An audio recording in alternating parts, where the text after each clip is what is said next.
Well, good morning. Here we are. A bit late this week than normal, but better late than never. Yes, we are better late than never. Maybe some people would say better never than late. Okay. Well, let us know. This is Lucky 13 episode, season 3. Woohoo. Yes, and don't forget you have to hit that like button. You see other podcasters and other video guys, hit the bell and all that. We'll go one step further. Take a look at our website, www.borderpol.org, and see how you can help us to help you. Yes, Just leave it at that. absolutely. Yeah. So we had it. Sorry, go ahead. I didn't mean to speak over you. Oh no, that's okay. I said we don't want to harp the point. No, we don't. But we got bills to pay. So just so that our 1,000 or so viewers, listeners know that's not bad for a number. No, that's pretty We're darn like a good. little tiny little radio station out in the Midwest somewhere, trying to do their thing. Well, and It's that's not of an course. advert, by the way. It's just my company. Oh yeah, no, and this is just a cup that we have. It's not a corporate sponsor. That's right. Just to be clear. Just to be clear. So yes, we had an interesting time from the delay of our last video podcast. Much has changed. Much has not changed. I'm trying to figure out what's changed. Really, it's the old saying, same day, different. Well, what has changed is I have less change. Well, that's been an ongoing process. It's nothing new, unfortunately. Well, in today's discussion, as we talked in pre-production, we're going to break this into 3 blocks. The first block is called affordability. Wherever you may be living, affordability could be a question. Okay. Our second block, we're going to talk about border stuff, which is really what we're always sort of supposed to be talking about on our podcasts. But it turns out that the border stuff is really impacting on affordability. Mhm. Yeah. And then the third part is going to be whatever strikes us before we run out of time.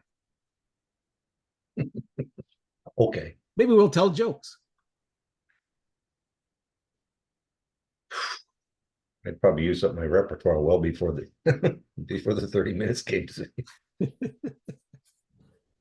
Anyway, I know that our Canadian viewers, listeners, are going to be wondering how much our attention was focused on the budget that was brought down by the Liberal / NDP government. Coalition.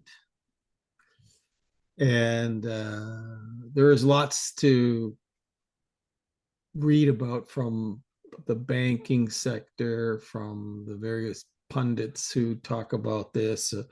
That we would be basically echoing stuff in the bubble, saying that I think that it was really one which emptied the pockets of most Canadians even more than it did before. Well, that's true, but we've kind of intimated that on several of our podcasts before that not only our government, most governments around the globe are not looking after their own citizens. They're looking after other people or their own pockets, and it's becoming more and more evident now. And again, you've alluded to it. I don't want to ruin your thunder on that, but what were you saying before pre-production? The latest poll, 87% of people in Canada are dissatisfied with the current government. And then we got the current government who has brought down that bit of legislation. Well, they didn't bring it down. They're talking about the budget, and the budget is buying people off with their own money yet once again, and raising taxes on the people that are supposedly rich and can afford to pay the taxes. But I think you and I both know that if you can afford to pay the taxes, you can also afford a really, really good tax consultant that will find loopholes that you won't have to pay the taxes. Or alternatively, you'll just put your money into an offshore account and won't pay taxes on it at all. So, Well, let's say something mean here, because it's really about who pays what. This bunch, the Trudeau Singh group, for lack, you have to really hold yourself back when you get angry over the absolute gaslighting that's going on by this crowd. So uh, they're talking about how we have to go after the rich. So the rich should pay a little more so that everybody gets back a little more. This is nonsense. This is right up there with 8 out of 10 Canadians get more money back than they put in on the carbon tax, which is total nonsense. There's all sorts of places that those who want to challenge us can go on the internet and find why that's a complete and utter fabrication of lies. But here's a question I would pose to the trust fund prime minister that we have, who comes from wealth of the Trudeau family, which, by the way, got most of his money in oil. Just to, if you want to also go into the internet and read up about how Daddy made his millions and his family. But here's a question: how much more is this prime minister prepared to pay for the saving of the planet? His money's in a trust fund. I guarantee you that he'll never answer that question. Okay. well, Why doesn't he come out and there's say, also by the way, rumors. I'm also contributing to this quango that we're creating here? Well, it goes right up there with the latest rumors of his last holiday, where he has taken and put his trust money or trust funds into offshore accounts. So, if it's the old adage, if it's good for the goose, it's good for the gander. So if I'm paying all these high taxes, and I'm certainly not in the 1% of the Canadian population that makes gazillions of dollars. But if those people are paying, then why aren't politicians? I mean, we work in the federal government and we know how things work. And if it's good for the politicians, it's certainly not good for the public service. So this is not new. I don't see it changing anytime in the near future, but you do know that people will find ways not to pay taxes. Look, people are angry. Okay, you can. It's really something you can feel in the commentary that's made on social media, because that's the 21st century town hall. You read, never mind the bots and the screwballs that are out there. But look, Krista Freeland was asked if the Liberal government will help Canadians whose gas prices went up 14 cents. Okay, because of the carbon tax. All right, Mhm. and her response was, well, we had a fair budget that's helping Canadians. Now that's total gaslighting. Okay. And by the way, if gaslighting and fraud by this woman was a measurable commodity in dollars, she'd be a billionaire. Okay. Mhm. The inescapable truth is that the majority of Canadians simply don't believe her. Okay. I don't believe her. I'm sure you don't believe her when she says that the budget is fair and is helping Canadians. We're going to build 1.5 million homes or whatever. Sorry, Well, first and foremost, we're going to get rid of all the post office land and all the armed forces land, so that they can have the land to build those houses. So, yeah. But going back to what you're saying, I mean, and I've said it before.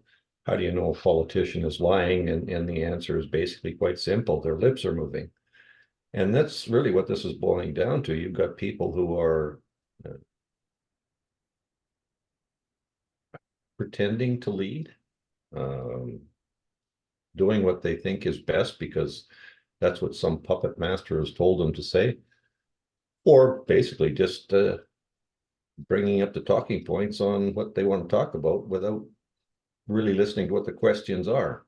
well, one of our followers of the BORDERPOL Journal, a fellow by the name of Bruce McGonigal, says, is Jagmeet Singh preparing to force a vote of no confidence? He Well, says I guess that, Canadians yeah. in the NDP don't feel Justin Trudeau can get the job done, or is Jagmeet rattling Justin Trudeau's cage or looking for a better backroom deal? That's his question that he posted.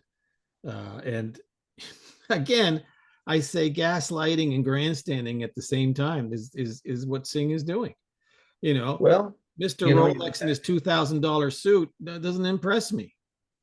well, there's two things that come up with that. And one of them is that goes on the flyby news here is that the current prime minister and the current wannabe prime minister are now attacking leader of the opposition on his anti-union stances. And you know, the prime minister who, or the man who wants to be prime minister, has had a party that was always had its roots and background in the labor movement and the common man. But you're right. When you run around in $1,000 suits and Rolexes and come out of stores with Versace bags and the like, it's pretty hard to uh, see or believe that there's an element of I'm one of you with that. And the second that comes with that is and I hope I don't get anybody into trouble uh, with saying this, particularly the author of the words, a great writer in my opinion, Rex Murphy. You know, Mhm. if you've never had the pleasure of reading somebody who can put the barbs of truth into barbs, look up Rex Murphy. And he has coined the phrase, most of these people are trying to prove the old adage that you can't suck and blow at the same time. And that's what these guys are trying to do, you know, talking out of both sides of their mouth. And you know, it's so crazy that there's some things that happened just this past week, which has nothing to do with the financial screw ups that this gang is foisting on Canadians. It's even the whole business of law enforcement, and it's in total disarray. I thought when they captured the 5 or 6 guys, mostly out of Brampton, Ontario, that were part of that big gold heist in Pearson, right? Uh, well, hey, they're doing something amazing. After a year, they finally caught them. Okay, a homogenous group, basically, out of Brampton, that orchestrated this heist of just tens of millions of dollars in gold, who were also caught buying guns on the black market. Guess what? They're out on bail. Okay, and then Melissa Lantzman, who is the justice critic in the House, asks Arif Virani, who is the liberal justice minister, and he says that's okay because they had provincial consensus to weaken bail laws. Are you kidding me? Are you serious? These guys, listen, people are thrown in jail for more silly things than this bunch who basically robbed, I think it's $21 million worth of gold. Okay. And Well, oh, golly gee, they're out on bail. The fact that they were buying guns on the black market, well, you know, it's the bail system that the provinces went along with it. Are you kidding me? You know, well, why doesn't Arif Virani take a hike? it's what you said before, and we've talked about it. Uh, we've got these people that are flouting the bail system, I guess. But we then, on the other side of that coin, had the leader, or the alleged leader of the Freedom Convoy, who was released on bail and then had a Canada-wide warrant put out for her arrest because she had the audacity to go and talk to somebody else on the Freedom Convoy. Like, Look, you know, I think today's pick on the weakness of the Canadian government, because it is a weak bunch of characters that are running it. Here we had last week again. We've had an escalation of the war in the Middle East. We have the Iranians sending all kinds of missiles into Israel, on the last weekend, because Israel previous to that had blown up their consulate in Damascus. So it's getting tit for tat. So yesterday or overnight, the Israelis fire a bunch of stuff into Iran, which caused negligible damage. It's almost like these people have a conversation before they fire stuff at each other and say, we're going to get really angry now. This time they're really going to get angry. And what happens is you have our genius foreign minister Melanie Joly, who says, in the light of the strikes reported in Iran and following our meeting this morning, I join my G7 colleagues in urging all parties to work to prevent further escalation. All right. So now here's what I think. The mullahs in Iran, on reading her tweet, began to start shaking in their boots from laughter. Yeah, well, who cares what this person, again, restraint, this person who masquerades in the G7 as having any impact in the global scene. Come on, are you serious? We've known that for a long time. We had this illusion that Canada used to have a lot of say, or was respected in various circles around the world. But I've come to the conclusion that, well, not only our government, but quite a few governments around the world would not have the wherewithal or the capability to organize a one house paper route. I mean, we've talked about it before. The adults have got to come forward sometime, but have we reached a point where everything is in such a mess that even the adults in the room are shying away from it? Sad state of affairs when you think of that, but I guess, like I mentioned last week, I'm sure that our grandparents and our parents thought that they were on the what's that old 60s tune, On the Eve of Destruction, and yet we somehow always manage to find a way to back off of that. So I guess there's always hope somewhere, and we can only hope that saner minds and better people will come to the light. Well, I've said this before. I think the mental illness is much wider a problem in our society, particularly Western society and in North American society in particular, because the things that are going on are not normal. Okay. People getting punched out on the street for no apparent reason, people going into Best Buy and kicking over all the TV sets, for no apparent reason. This is a mental illness with a pretty good dash of criminal mentality attached to it, because we have a justice system and a law enforcement system that has been neutered, because they're so afraid. I would agree. We used to have a justice system, and now we have a criminal system. And what I mean by that is that it's for the criminals, by the criminals, and of the criminals. They sure seem to have a lot more rights than I do. Well, there's something very weird going on here. And something just came across while we're talking here from your neck of the woods, Bob.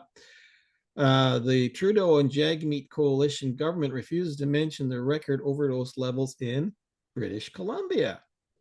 The feds and the BC NDP governments have basically thrown gas on the fire with decriminalizing and making safe supply available to all those who want to participate. This guy, Elby, and somebody called Dr. Bonnie Henry and Adrian Dix refused to admit that the provincial illicit drug policies are killing thousands of British Columbians every year, and more of those are kids. Well, isn't that interesting? Well, and a couple of that was on the news just last night, I think. The correction service unions are just up in arms because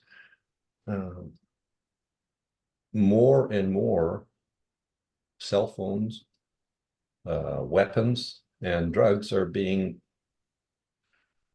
able to get into the prison system. A lot of that with drone technology. To the one point, and anecdotally, I'd have to say, people are coming into the correction system clean and going out drug addicts because of the great amount of drugs that are there. Yep. Eby, our current premier, jumped on the bandwagon that our neighbors to the south in Portland, Oregon did with legalizing and decriminalizing and et cetera, et cetera, et cetera. And after a 4-year experiment down there are backing away, not only in high speed, but changing gears very quickly to get out of this. And yet we seem to have the mentality that, well, we're Canada, we can learn from mistakes. And in reality, we're just repeating the same thing. And I'm sure that'll come to the minds of many of our listeners that, that doing the same thing over, expecting different results. Einstein. Yeah. Yeah. So, well, in line with that, I say this just came in. I'm just perusing it. It says that the Liberal government of Canada, and particularly some MP called Maloney, James Maloney, says it's a safe haven for humanity. Meanwhile, in contrast, that over 2,510 British Columbians have died from overdoses in the last year, and almost all of that is not considered a homicide.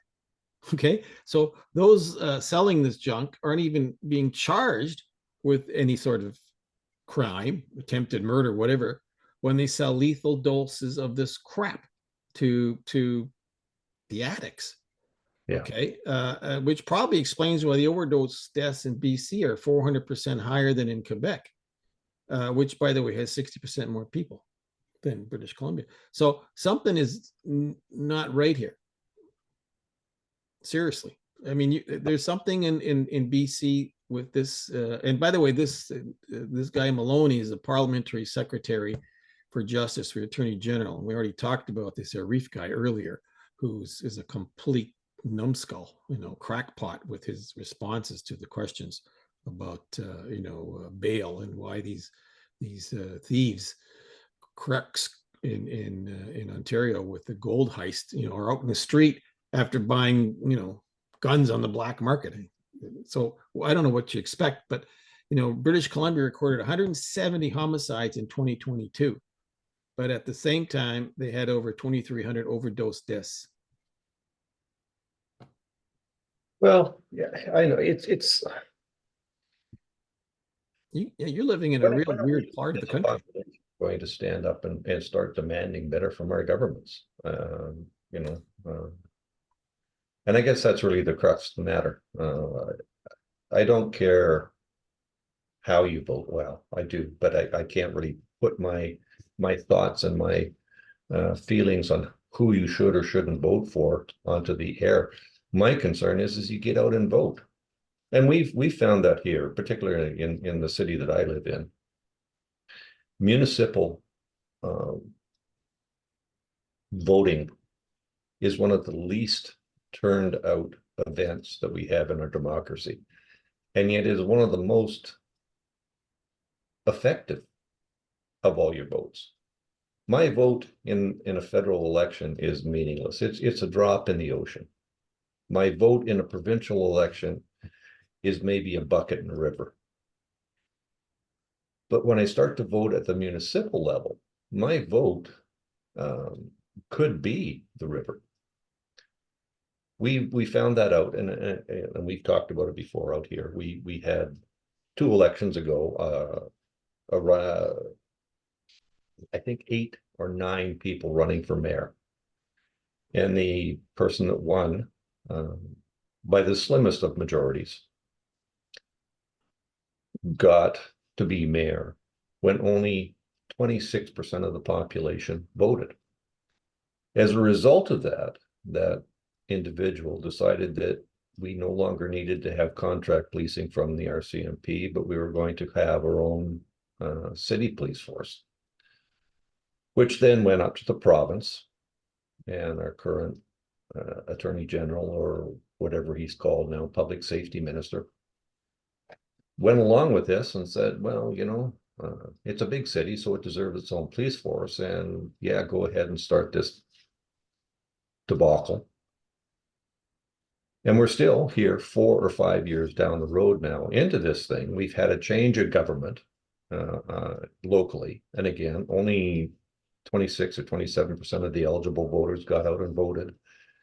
So now they're using that as saying, well, this individual that's currently the mayor doesn't have a mandate. Well, they had the same mandate that the predecessor has, but this particular individual went on the platform of that we will keep the RCMP and scrap the municipal police force. And now, of course, we're into the fact here in relation to what's going on, paying for two police forces that are supposed to be making me as a citizen of this city feel safe. We have a training facility that cannot put through any more than a couple of classes a year. When the previous mayor said that they were going to have the same 850 members in the new Surrey Police Force up and running, they didn't take into account the training facilities and how long it was going to take to train. They were under the assumption that a lot of the current RCMP members would just repatch over, which is not the case. And as we're going into this now, we're finding out people that came into the organization called the Surrey Police Force are leaving because it's not a great place to work. It's fairly toxic on both sides.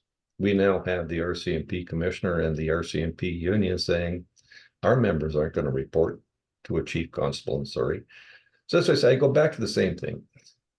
We got a bunch of people that could not orchestrate a one-house paper route without getting themselves in deep trouble. And where is this going to end? Well, the frustration is obviously being reported by, in this case, CTV, about the number of folks who are just done with the leadership. They don't believe them. They know they have no empathy for them. That is, that the politicians have no empathy for the folks that they rule over. And then, things like Jagmeet Singh costing, $500,000 in expenses as the most expensive MP in Parliament. He's talking about, the working class. Well, where did you spend the $500,000 for? Yet you're criticizing the leader of the Conservative opposition, who is the cheapest MP, apparently, according to the House of Commons budget people themselves. He's spent the least amount of money, scurrying around the countryside.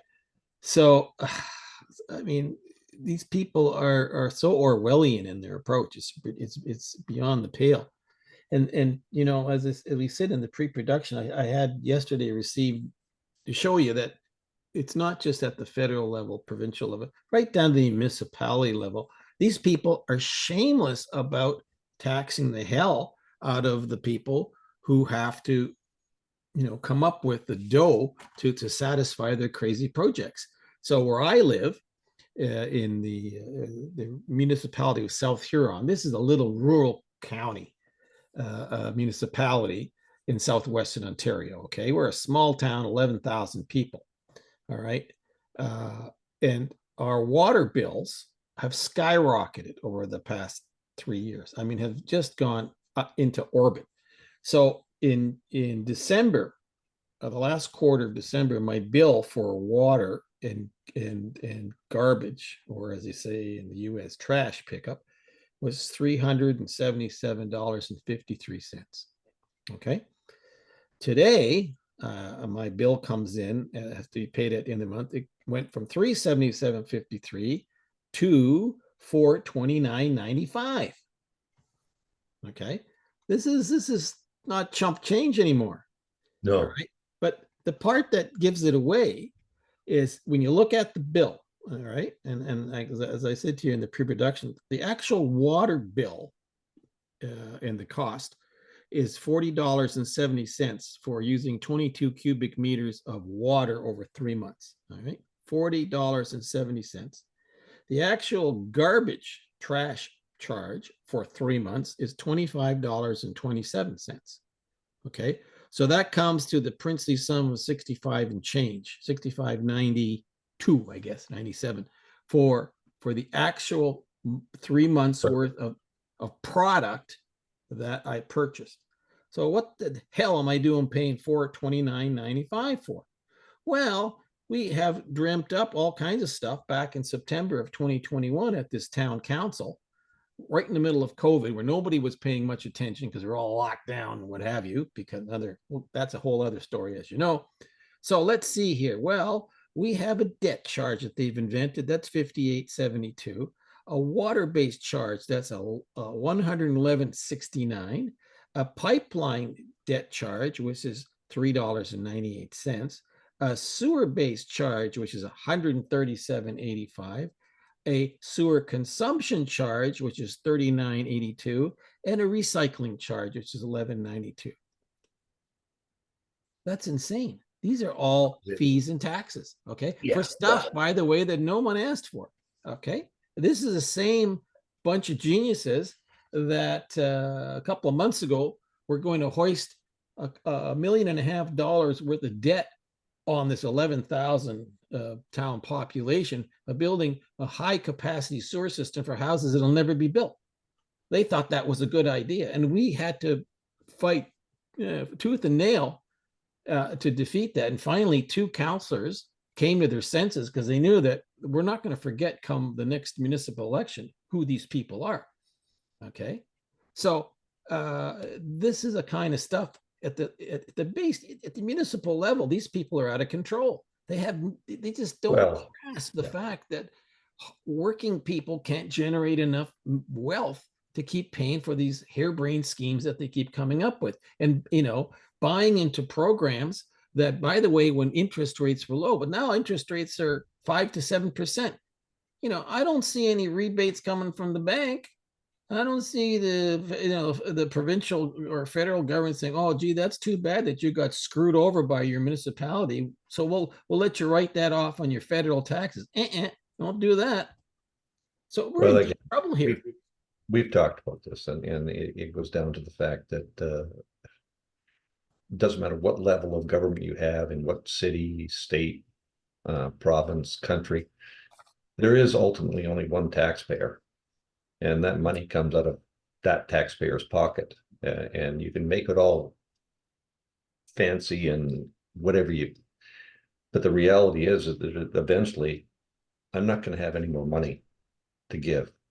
And, we have to reach that point. I mean, we here in Canada, we're kind of hoping with bated breath that something would come out in the budget about the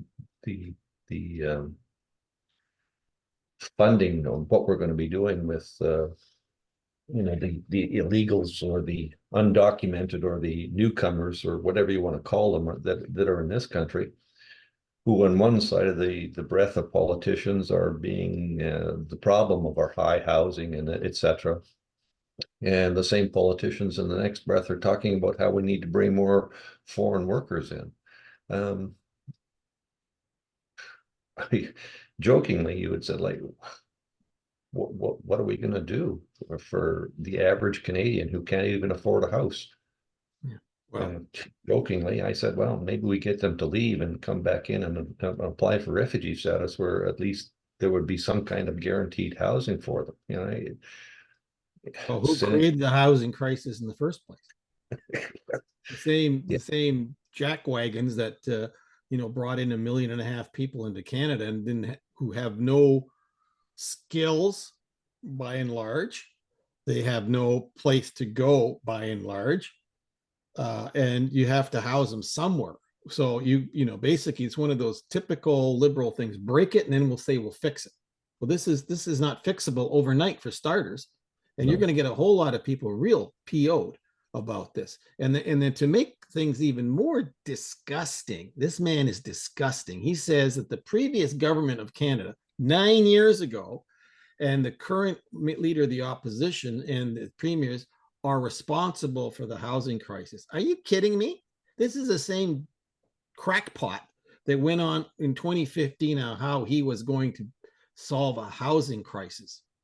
That was 9 years ago. Again, videos don't lie. You can go back and see it. There's nothing done with, fancy CGI. This is real BS that was pronounced over the airwaves 9 years ago. And now this fool is going on about it's their fault. I didn't do anything. I've done nothing. Everything I've done has been perfect. Please give me a break. You know that. Well, he's right. He's done nothing. Yeah. Well, I call bullshit on all that stuff these days. I'm sorry if it affects the AI screening at YouTube, but this is we're just done with the lies because there's no point anymore. You know, they're just lies. Well, And and again, it goes back to what has transpired before. I'm sure that this current leader is doing nothing more than what former current leaders have done.